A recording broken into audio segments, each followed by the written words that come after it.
Hello everyone, welcome back to my channel Nikku Sumit official. So कैसे हैं आप सभी। मेरी तबीयत थोड़ी सी ख़राब है, जैसे कि आप लोग मेरे फेस से देख रहे हैं कि मेरा फेस थोड़ा अजीब सा हुआ है। मैं मतलब 2 दिन तक तो मेरी आँख नहीं खुली है, इतनी ज़्यादा तबीयत ख़राब थी, फीवर वगैरह हो गया था। एंड आप सबको पता है मैं अपने मायके में हूँ, अपने घर आई हुई हूँ, अभी थोड़ा टाइम पहले आई थी, तो आपको पता है। आज हम बहुत ही रिक्वेस्टेड वीडियो है ये, काफ़ी टाइम से मुझे लोगों ने इस चीज़ को लेके नेगेटिव कमेंट भी किया है, पॉजिटिव कमेंट भी किया है। बहुत लोगों को ये चीज़ जाननी थी। कुछ लोगों को ऐसा लगता था कि मैं जानबूझ के छुपा रही हूँ, मैं आप सबके साथ शेयर नहीं करना चाहती हूँ, तो उस चीज़ को लेके लोग नेगेटिव चीज़ें बोलते थे। बट ऐसा नहीं है, मैं आप सभी के साथ शेयर करना चाहती थी। मैंने ऑलरेडी एक बार वीडियो शूट किया था जिसमें मैंने और मेरे हस्बैंड हम दोनों ने किया था, बट वो कुछ टेक्निकल रीज़न की वजह से मेरे फ़ोन से डिलीट हो गया, तो वो चीज़ मैं नहीं शेयर कर पाई। फिर मैं आज अकेले ये वीडियो शूट कर रही हूँ, क्योंकि फिर से मैंने कुछ कमेंट्स रीड किए, तो उसके लिए भी लोग नेगेटिव कमेंट कर रहे थे। तो हम बात करने वाले हैं अपनी जो मेरी प्रेगनेंसी के टाइम की जो चीज़ें थी उस टॉपिक पे। आप सभी को पता है कि मेरी पूरी फैमिली, मेरा पूरा परिवार, चाहे वो मेरे मायके की हो, चाहे वो मेरे ससुराल का हो, सब लोग काफ़ी रोते थे मेरे प्रेगनेंसी टाइम में, है ना। जब मैं प्रेग्नेंट थी तो आप लोग ने देखा होगा, मैं भी, तो उसके पीछे बहुत लोग नेगेटिव चीज़ें भी बोलते थे, जैसे कि अभी तो आपकी शादी को 2 साल हुआ है और आपका ये फर्स्ट बेबी है, तो इसमें इतना रोना क्यों, इतना धोना क्यों। एक तो आप इतनी जल्दी आपने प्रेगनेंसी प्लान कर ली, ऊपर से आप इतना रोते हो, मे बी सिंपैथी गेन करने के लिए, या बहुत नेगेटिव चीज़ें। तो उस टाइम पे कुछ चीज़ें ऐसी थी कि हम उस टॉपिक पे बात करना नहीं चाहते थे, और अभी भी मैं नहीं चाहती थी कि ये चीज़ सबके साथ शेयर करूं, क्योंकि अभी भी बहुत सारे लोगों को ये चीज़ नहीं पता होगी, हमारे रिलेटिव्स को भी, या बहुत सारे। लेकिन मैं इस टॉपिक पे इसलिए बात करना चाहती हूँ ताकि मेरी तरह अगर कोई भी लड़की इस सिचुएशन में फंस जाए, तो वो मेरी ये वीडियो देख के उसको अंदर से ये फील हो कि कोई नहीं, वो अकेली नहीं है इस सिचुएशन में फंसने वाली, मैं भी हूँ। एंड आजकल बहुत सारी लड़कियाँ उस सिचुएशन से गुजरती हैं, उस प्रॉब्लम से अपने आप को निकालने के लिए अंदर से बहुत टूट जाती हैं, बहुत परेशान हो जाती हैं। उस टाइम पे ऐसा लगता है कि ज़िंदगी अब यहीं ख़त्म, इसके अलावा आगे कुछ भी नहीं है, ऐसी चीज़ें लगने लग जाती है। तो ज़्यादा घुमा फिरा के बात नहीं करेंगे। जो धनवी है, मैं इस वीडियो को एक बार और शूट कर चुकी हूँ, अभी थोड़ी देर पहले ही, मेरे फेस से लग रहा होगा। लेकिन मैं इतनी ज़्यादा इमोशनल हो गई ना कि मेरे को समझ ही नहीं आया, तो मैंने सोचा कि मैं फिर से शूट करती हूँ और पूरी हिम्मत के साथ बोलूँगी अब। जो मेरी धनवी है वो मेरी फर्स्ट बेबी नहीं है। मेरा जो फर्स्ट बेबी था वो मेरा एक बार मिस कैरेज हो चुका है, जिसको बोलते हैं मिस्ड अबॉर्शन, जिसका नाम होता है। ऑलरेडी मेरा एक बार हो चुका है, 2020 की ये बात है। जब मैंने मई में कंसीव किया था फर्स्ट टाइम, हाँ 2020 की बात है। मैंने मई में कंसीव किया था। मेरी शादी को 6 से 7 महीने, मतलब नवंबर में मेरी शादी हुई थी, तो वही मान लो 5-6 महीने हुए थे, और मैंने फर्स्ट टाइम कंसीव किया था। बेबी इतनी जल्दी हमने प्लान नहीं किया था, बट अब वो होता है ना, जब भगवान की मर्जी होती है जिस भी चीज़ में, तो उसके लिए हम कुछ नहीं कर सकते। तो मैंने फर्स्ट टाइम कंसीव किया था मई में। और उस टाइम पे जो लॉकडाउन का जो टाइम चल रहा था ना, मतलब एक जो बहुत ही फर्स्ट जो वेव आई थी, बहुत ही गंदा वाला, मतलब सब कुछ बंद था, कुछ ओपन नहीं रहता था कि आप कैसे कहीं जाओगे, कैसे आप डॉक्टर से मिलोगे, डॉक्टर से भी नहीं मिल पाते, ऐसी सिचुएशन थी। तो उस टाइम सब कुछ बंद था। तो उस टाइम पे हम लोग लोधी रोड, नहीं हम नोएडा शिफ्ट हो गए थे, बट हम लोधी रोड में उस डॉक्टर से दिखाया था हमने, जहाँ पे मेरे हस्बैंड हुए थे, जहाँ पे मेरे बड़े जो भैया हैं वो हुए थे, धनवा हुए थे। तो एक दिल में चाहत थी कि जब हमारी फैमिली के इतने सारे बच्चे उस हॉस्पिटल में हुए हैं, तो जो हमारा फर्स्ट बेबी हो वो भी उसी हॉस्पिटल में हो। वो एक गवर्नमेंट हॉस्पिटल है जो लोधी रोड में है। मेरा भी मन था कि वो उसी हॉस्पिटल में हो, तो हम लोगों ने भी वहीं पे दिखाया, वहीं पे डॉक्टर से मतलब बातचीत की। और उस टाइम पे सिचुएशन ये थी ना कि आप डॉक्टर के पास जाओगे और आपकी डॉक्टर एक बात, अगर वो आप कुछ बोल रहे हो ना, तो बीच में इतनी सारी चीज़ें, प्रोटेक्शन वगैरह होती थी कि वो बात डॉक्टर के पास जाने में बहुत देर लगता था। और मैं बताऊं, मेरा जो पर्सनल नेचर है, मुझे कभी वैसे मेरी ज़्यादा तबीयत ख़राब नहीं होती है, मुझे ज़्यादा चीज़ें होती नहीं है, टच वुड। तो मैं कभी डॉक्टर के पास अकेले नहीं गई। वो लाइफ में फर्स्ट टाइम था जब मुझे अकेले जाना पड़ता था। घर से मेरे हस्बैंड, मेरी सासू माँ मेरे साथ जाते थे, बट हॉस्पिटल के अंदर उन्हें नहीं जाने दिया जाता था। मेरी मम्मी बहुत ट्राई करती थी, सासू माँ, मेरे हस्बैंड बहुत ट्राई करते थे कि वो लोग अंदर कैसे भी पहुंच जाएं, बट नहीं जाने दिया जाता था। तो मम्मी की एक फ्रेंड थी, तो मम्मी उनसे फ़ोन पे बात करती रहती थी, मतलब देखती रहती थी कि मुझे वो, क्योंकि सबको पता है कि मेरी जो शादी भी है ना, वो बहुत, मेरी एज हो सकता है बहुत लोगों को लगे कि झूठ लग रहा हो, लेकिन मेरी शादी की जो मेरी एज है ना, वो मेरी बहुत ज़्यादा एज नहीं है। तो मुझे अभी चीज़ें पता नहीं थी कि क्या होता है, कैसे होता है। और मेरी जो फैमिली है, हम बहुत छोटी सी फैमिली, मेरे पापा अकेले हैं, बहुत छोटी सी फैमिली है, तो हमारा ज़्यादा पता नहीं है ना चीज़ें कि क्या होती है, कैसी होती है। मैं अपने घर की सबसे पहली बेबी हूँ, तो मेरे पे इतनी जिम्मेदारियां भी नहीं थी शादी से पहले, तो मुझे नहीं पता था। तो मैं वो फर्स्ट टाइम जो डॉक्टर के पास जाना होता था, तो मैं अकेले जाती थी अंदर, और ना मैं डॉक्टर को अपनी बात बता पाती थी, ना डॉक्टर की मैं समझ पाती थी।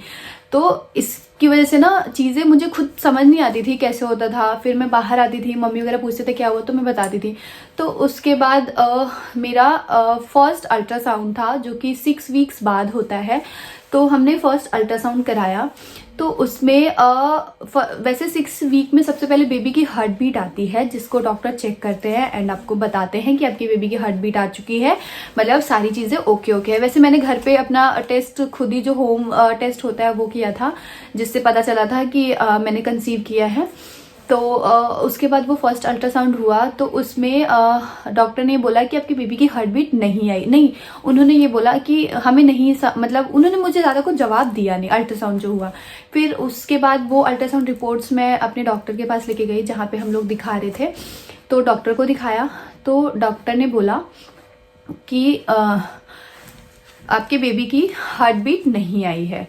तो उस टाइम तो मुझे नहीं पता था ना हार्ट बीट क्या कैसे। तो फिर मैंने बोला कि डॉक्टर, नहीं, मुझे नहीं समझ में आया। तो उन्होंने बोला कि आपके अंदर अभी ऐसा कुछ नहीं है कि आपकी बेबी की हार्ट बीट ऐसा नहीं आई है, तो आपकी जो प्रेगनेंसी है वो आगे ज़्यादा दिन तक चलेगी नहीं, या तो खुद से अबॉर्शन हो जाएगा, या हमें मेडिकल थ्रू, मतलब मेडिसिन से, या जैसे भी वो लोग करते हो वैसे करना पड़ेगा। डॉक्टर ने मुझे ये बात वहाँ पे बोली। उसके बाद वहाँ पे मैं अकेली थी, मेरे साथ कोई नहीं था। तो मैंने ये बात सुनी, और उसके बाद मैं बाहर निकली। तो जब मैं बाहर निकली, तो मम्मी और ये खड़े थे गाड़ी में। तो जैसे मैं बाहर आई, तो मम्मी ने मुझसे पूछा कि क्या बोला डॉक्टर ने। तो इन्होंने भी पूछा। तो उस टाइम पे ना मैंने अपने आप को बहुत स्ट्रांग दिखाया कि मम्मी, डॉक्टर ने बोला कि सब ठीक है। लेकिन उस टाइम मुझे डॉक्टर ने ये भी बोला था कि आप ये मत सोचो अभी कि हाँ हार्ट बीट नहीं आई है, ये वो, मतलब वो डॉक्टर वहाँ पे मुझे ना थोड़ा सा, डॉक्टर, मुझे पता नहीं क्या पता, डॉक्टर की लैंग्वेज ही यही होती हो, मैं नहीं बोल सकती कि वो खराब थी, पर जिस वे में डॉक्टर ने मुझे डायरेक्ट बोल दिया ना, उनको उस तरीके से नहीं बोलना चाहिए था। या पता नहीं, मुझे ऐसा लगता है कि जैसे, क्योंकि फर्स्ट बेबी जब हो ना, तो चीज़ें बहुत वैसी होती है, तो हमें चीज़ें पता नहीं होती है क्या है कैसे है। और जिसका ये जो सिचुएशन में हुआ होगा ना, वो मेरी फीलिंग्स, मेरी बातों को समझ रहा होगा।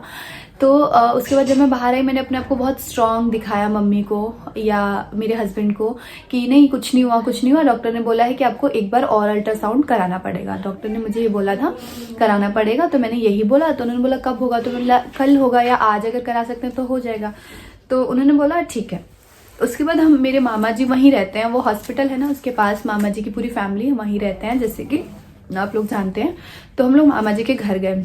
तो जो मामा जी के बच्चे हैं, उनसे थोड़ा सा मेरा जो इमोशनल अटैचमेंट बोले, वो थोड़ा सा ज़्यादा है, क्योंकि स्टार्टिंग से ही हम लोग थोड़ा सा सेम एज बोल सकती हूँ, सेम चीज़ें हमारा है, मिलता जुलता है, तो इसकी वजह से। तो मैं वहाँ गई, तो मेरा जो मेरे साथ सिचुएशन क्या है ना, कि अगर मेरे मन में कोई बात हो या अगर मैं कुछ सोच रही हूँ, तो वो मेरे फेस से आपको पता चल जाएगा कि ये दुखी है, और अब मैं बहुत खुश हूँ तो वो भी आपको मेरे फेस से पता चल जाएगा। तो अब एक फैमिली में आपको, मेरी एंगेजमेंट 2 साल से, मतलब सब लोग मुझे जानते ही थे, तो उनको पता है कि हाँ भाभी को कोई दिक्कत है।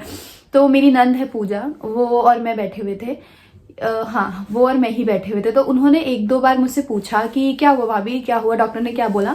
1-2 बार उन्होंने ये बात पूछी, तो मैं एकदम से रोने लग गई। बहुत तेज मैं रोने लग गई। फिर उन्होंने मामी जी और मेरी मम्मी सासू माँ दोनों जनों को बुलाया। फिर उनको देख के मैं और ज़्यादा रोने लग गई। तो वही 3 जने थे, तो मैं बहुत इमोशनल हो गई, मैं बहुत रोने लग गई।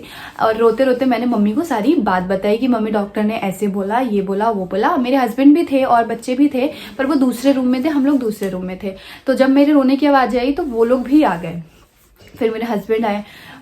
एक आइडिया तो मेरी मम्मी और मेरे हस्बैंड को लग गया था मेरे फेस को देख के ही कि कुछ तो डॉक्टर ने इसको बोला है, बट ये हमसे छुपा रही है। तो जब मैंने ये बात उनको बोली तो सब लोग रोने लग गए, सब लोग रोने लग गए, बहुत रोए। बट मम्मी और इनको ऐसा था कि नहीं डॉक्टर ऐसे ही बोल दी होगी, यही बोल दी होगी। तो मम्मी की जो फ्रेंड थी उस हॉस्पिटल में, मम्मी ने उनको फ़ोन किया। तो मम्मी को उन्होंने क्या बात की, वो मम्मी और उनकी बात हुई थी। तो फिर हमने उस टाइम मुझे सबने समझाया, भैया ने समझाया। भैया बहुत स्ट्रांग थे उस टाइम पे, मैं आपको बताऊं, आपके जीजू अपने आप को मुझे इतना स्ट्रांग दिखाते थे ना, इतना स्ट्रांग।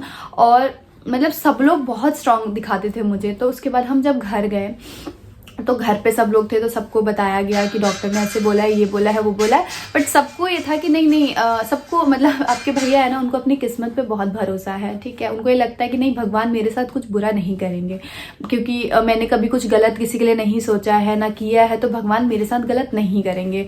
तो उनके मन में एक ये चीज़ थी कि नहीं नहीं गलत नहीं होगा, कुछ गलत नहीं होगा। उसके बाद हमने वो पूरे दिन वेट किया, और वेट करने के बाद नेक्स्ट डे मॉर्निंग में मैं ऐसे सोई हुई थी और मेरे को पेट में बहुत ज़्यादा तेज़ दर्द होने लग गया। हाँ, अभी हमने अल्ट्रासाउंड नहीं कराया, हमने सोचा कि हम नेक्स्ट डे अल्ट्रासाउंड कराएंगे, और मेरे पेट में बहुत दर्द होने लग गया। फिर उस टाइम दर्द होने लग गया तो हमारे घर के पास एक डॉक्टर है, हम उनके पास गए। तो उन्होंने मेरी रिपोर्ट्स देखी, और रिपोर्ट्स देखी तो उन्होंने एक HCG टेस्ट होता है, जो अगर आप प्रेग्नेंट होते हो तो वो ऊपर की तरफ ग्रोथ होता है। अब मुझे मेडिकल लैंग्वेज में इतनी चीज़ें तो नहीं पता। तो उस HCG बढ़ता है, शायद हार्मोन्स होता है तो वो बढ़ता है, और अगर कोई प्रॉब्लम होती है या बेबी कुछ हो तो वो घटता है। तो डॉक्टर ने मेरा शायद वही टेस्ट किया था।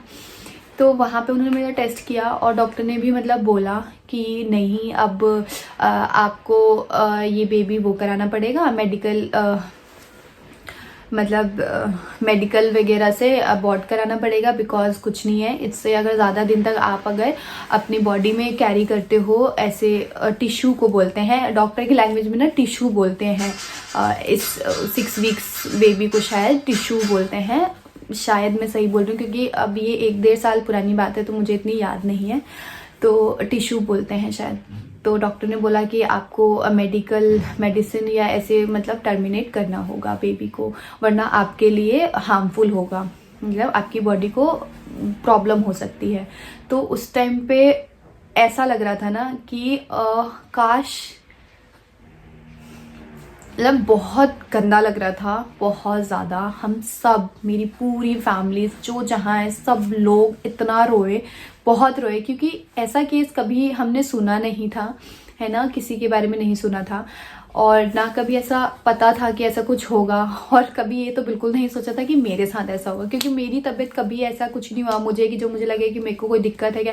मैंने डॉक्टर से ये भी पूछा कि डॉक्टर मुझे मेडिकली मुझे कोई प्रॉब्लम है जिसकी वजह से ये हुआ, तो डॉक्टर ने सिंपली जवाब ये दिया कि आजकल ज़्यादा से ज़्यादा गर्ल्स को ये प्रॉब्लम हो रही है, और इसमें इतना डरने की बात नहीं है। उस टाइम डॉक्टर ने मुझे ये बोला था, बट डर तो एक लगता है ना कि डरने की बात नहीं है, ऐसा हो जाता है। होता क्या है ना कि वो जो बेबी होता है वो आगे चल के उसके में कुछ कैसे लैंग्वेज में बताऊं, कि कोई प्रॉब्लम होती है तो वो हमारी बॉडी खुद से ही टर्मिनेट कर देती है, ताकि वो बच्चा जन्म ले और दुनिया में आए तब दिक्कत हो। तो ये चीज़ तो मुझे लगता है कि एक तरीके से भगवान का मतलब सही है कि बेबी को अगर कोई प्रॉब्लम है तो वो खुद से हमारी बॉडी वो कर देती है। अब मैं इतना ओपन होके नहीं बात कर सकती क्योंकि मुझे खुद नहीं पता मैं किस तरीके से, तो मेरी वो चीज़ हुई।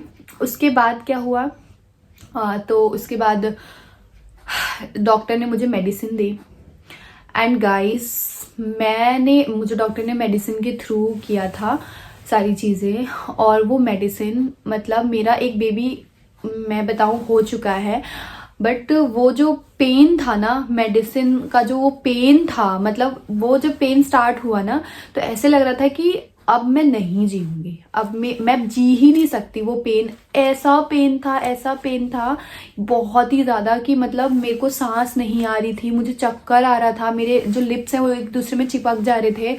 इतना पेन था कि बाद में जैसे मेरी मम्मी वगैरह ने, सबने मुझे बोला कि ये तो नॉर्मल डिलीवरी में भी इतना पेन नहीं होता है जितना मुझे हुआ था उस टाइम पे, क्योंकि वो डेड टिश्यू होता है तो वो आपकी बॉडी में ना चिपक जाता है, तो जब वो अपनी जगह छोड़ता है ना तो इसकी वजह से वो पेन होता है गर्ल्स को ना बहुत ज़्यादा।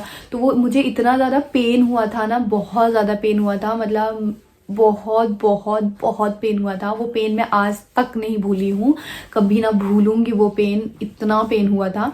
उसके बाद खुद से सारी चीज़ें हो गई थी। उसके बाद भी अभी ये चीज़ यहीं मेरे साथ नहीं ख़त्म हुई है, ठीक है। उसके बाद से जो रियल प्रॉब्लम थी ना वो यहाँ तक थी ये चीज़। उसके बाद से जो रियल दिक्कत मेरी ज़िंदगी की, जो 2 साल ये रहे हैं ना, 2 साल नहीं 1 साल, 2 साल नहीं बोलूँगी 1 साल, वो वहाँ से स्टार्ट हुई, जो कि मैं नेक्स्ट किसी ब्लॉग में कवर करूँगी। मैंने अपना ये प्रेगनेंसी सीरीज स्टार्ट कर दिया है गाइस, तो अब आपको कमेंट करने की ज़रूरत नहीं पड़ेगी। तो ये चीज़ मैं अभी इसमें नहीं बताऊंगी, नेक्स्ट, क्योंकि ये वीडियो बहुत लंबी हो गई। नेक्स्ट में बताऊंगी कि उसके बाद से कब धन्वी को मैंने कंसीव किया और कब क्या चीज़ें हुई, वो मैं बाद में शेयर करूंगी। अभी तक के लिए मैंने बस इतना ही शेयर किया आप सभी के साथ। तो मैं आपसे यही रिक्वेस्ट करूंगी, ये वीडियो कोई भी सिंपैथी के लिए नहीं है, कोई भी प्लीज़ नेगेटिव कमेंट मत करना। ये सिर्फ और सिर्फ उन लड़कियों के लिए है जो इस प्रॉब्लम से गुजरती हैं और जिनको ये लगता है कि अब मेरी लाइफ यहीं ख़त्म, अब मुझे बेबी नहीं होगा, ये नहीं होगा। सिर्फ और सिर्फ उनके लिए कि आप घबराइए मत, ठीक है। सिंपल सी बात है। अब मेरे को ये लगता है कि मैंने अपनी ज़िंदगी में कोई ऐसी चीज़ की होगी जिसकी सज़ा भगवान ने मुझे वो दी थी। बस मुझे यही लगता है कि हो सकता है मैं कहीं गलत होंगी या मैंने कुछ ऐसा किया होगा जिसकी सज़ा मुझे वो मिली थी। और या एक तरीके को मैं ये भी बोल सकती हूँ कि वो भगवान ने मेरे लिए अच्छा सोचा था कि क्या पता आगे चल के चीज़ें और ख़राब हो जाती है, इसलिए भगवान ने मुझे उतने पे ही रोक दिया था। तो मैं मतलब दोनों तरफ से सोचूंगी कि कुछ भी हो सकता, नहीं पता। तो अगर कोई सिचुएशन में है तो ये वीडियो देखो और शांत रहो। वो ऐसा नहीं है कि आपके साथ ही वो चीज़ हो रही है, मेरे साथ भी हो चुकी है। और देखो मैं यहाँ इसीलिए मैं शेयर करी, क्योंकि मेरे साथ जब हुआ था ना तो मैं यूट्यूब पे देखती थी कि यार ये चीज़ किसी के साथ हुई है क्या, ऐसा होगा क्या, तो मुझे इतना नहीं मिला था। बट अभी तो मैंने बहुत सारे केस सुन लिए 1-2 जनों के जो यूट्यूबर हैं, उनके साथ ये चीज़ें हुई है, इसलिए मैंने अपनी स्टोरी आप सबके साथ शेयर की। तो अगर कोई सिचुएशन में है तो प्लीज़ आप लोग टेंशन मत लो, ख्याल रखो। एंड उस टाइम पे मैं जितना टूटी थी ना गाइज, बहुत ज़्यादा टूट गई थी मैं, मेरी फैमिली, मेरे हस्बैंड। और मेरे हस्बैंड को मैं थैंक यू बोलूँगी कि भगवान ऐसा हस्बैंड हर एक लड़की को लिखे किस्मत में, क्योंकि ऐसी सिचुएशन में सबसे ज़्यादा ज़रूरत होती है आपको आपके हमसफ़र की। कि उस टाइम पे ऐसा लगता है ना कि यार, और उस टाइम पे आपके जीजू ने मेरा बहुत साथ दिया था। वो खुद बहुत रोते थे पर मुझसे छुप के रोते थे, मेरे सामने नहीं रोते थे। और हमारी शादी को ऐसे बहुत ज़्यादा टाइम नहीं हुआ था कि हाँ हम इस बात पे बहुत टूट गए, लेकिन दुख तो होता है यार, अपना फर्स्ट बेबी खोना दुख तो सबके लिए था, तो मेरे लिए दुख। मैं उस चीज़ को, मैं बहुत इमोशनली चीज़ें सोचती हूँ, चीज़ों की, कोई भी चीज़ों को लेके। और जो जब मेरा एकदम कंट्रोल से बाहर हो जाती है ना चीज़ें, तभी मैं किसी टॉपिक पे बात करना पसंद करती हूँ। तो मुझे ये लगा कि मुझे आप सबके साथ शेयर करना चाहिए, इसलिए मैंने शेयर किया। पसंद आया हो तो ठीक है, नहीं पसंद आएगा तो प्लीज़ नेगेटिव कमेंट मत करना। तो मिलते हैं नेक्स्ट वीडियो के साथ प्रेगनेंसी से रिलेटेड। उसके बाद जो चीज़ें हुई है ना वो आप लोग ज़रूर जानना। सो बाय बाय।